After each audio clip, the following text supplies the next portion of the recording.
Witherfall started in October 2013. On a beach. Yeah. I had these, I had some song ideas, and I immediately thought of Joseph as the vocals that I've always wanted to hear for the type of music I've always wanted to play, which was this kind of technical metal type stuff, but it didn't have any rough type, or growling vocals, I should say, or screaming vocals, whatever it's called. But it needed to have, but it also be kind of aggressive at the same time, so I immediately thought of Joseph, and we convened probably later on that month, I think, and started writing Nocturnes and Requiems. And the first session that we had, it came out with 3 songs that made the record.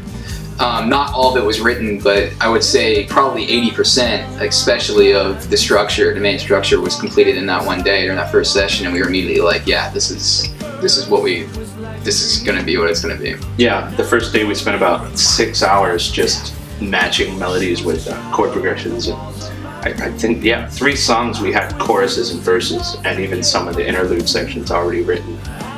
Day one.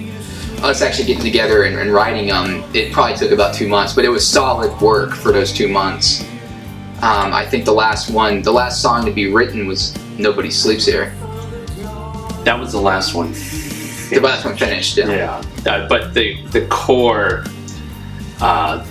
arrangements, melodies, changes, I'd say just, there were 4 sessions where all that was written, and then everything else was just trading back and forth ideas on how to connect certain parts better, or like certain counterpoint lines to put over, melodies. But the songs themselves, like if you were to write lead sheets for the songs, we would have had them in 4 sessions. Yeah.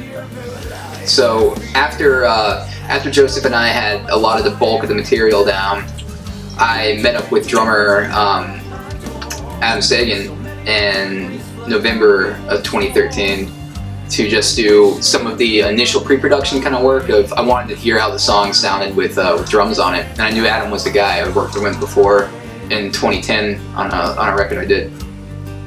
And so I met up with Adam in Minneapolis, and I knew right from the first time we played, he just always had the same, he just got the ideas down immediately. And I recorded some of that stuff and sent it over to Joseph, and we both agreed that this was definitely the guy for it. We did another session, some other stuff that kind of came up, and we went back and did another pre-production session with Adam with all the songs.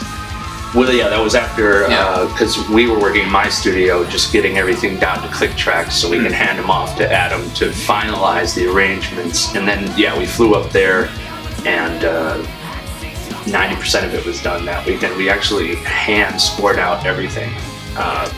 We still have all that stuff. We still have some of those stuff around. It was an exhausting weekend because we were working 15-hour days. Yeah, 15-hour days, just trying to get all the stuff done.